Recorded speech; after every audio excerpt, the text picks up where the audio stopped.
नाशिकमध्ये अतिशय सुनियोजित पद्धतीनं दंगल घडवण्याचा प्रयत्न झालेला आहे। न्यायालयाच्या निर्णयानंतर तिथल्या लोकांनी स्वतः ते अतिक्रमण काढण्याच्या संदर्भात पोलिसांना सांगितलं आणि ते अतिक्रमण काढण्याची सुरुवातही त्यांनी स्वतः केली। त्याचवेळी ही सगळी जी मंडळी दंगलीमध्ये दिसत आहेत या मंडळींनी जाणीवपूर्वक त्या ठिकाणी दगडफेक केली, जाणीवपूर्वक त्या ठिकाणी दंगा तयार केला आणि म्हणूनच त्यांच्यावर कडक कारवाई जी आहे ती करण्यात येते। अशा जिथे टंचाई आहे तिथे आपण कलेक्टरला अधिकार दिलेले आहेत। कलेक्टरने त्या ठिकाणी टँकरद्वारे पाणी पुरवठा करायचा आहे किंवा त्या ठिकाणी ज्या काही वेगवेगळ्या पद्धतीने पाणी पुरवठा करता येईल तो करायचा आहे। आपल्याला कल्पना आहे की महाराष्ट्रामध्ये एप्रिल आणि मे हे 2 महिने असे असतात की ज्या काळामध्ये खूप भागामध्ये पाणी टंचाई तयार होते।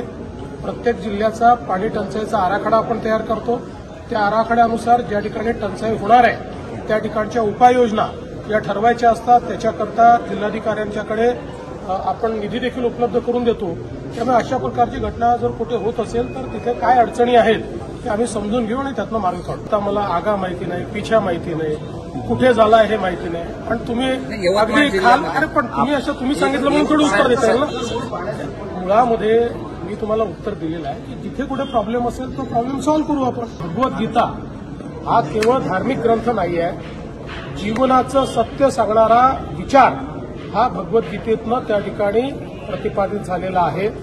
आणि आपलं जे नाट्यशास्त्र आहे हे अतिशय प्राचीन आहे, त्यामुळे त्याला जर युनेस्कोमध्ये जागा मिळत असेल तर आपल्या सर्वांकरता ही अतिशय अभिमानाची गोष्ट। मराठवाड्यातल्या उद्योजकांनी अशी विनंती केलेली आहे की डीएमआयसी सोबत या ठिकाणी डिफेन्स क्लस्टर करता येईल का, अशा प्रकारचा एक विचार त्यांनी मांडलेला आहे। निश्चितपणे आम्ही तो पडताळून पाहतो आणि तो शक्य असेल तर आम्ही जरूर करू। महाराष्ट्रामध्ये मराठी भाषा ही कंपल्सरी आहे, सर्वांना मराठी भाषा अनिवार्य आहे, मराठी भाषा शिकलीच पाहिजे।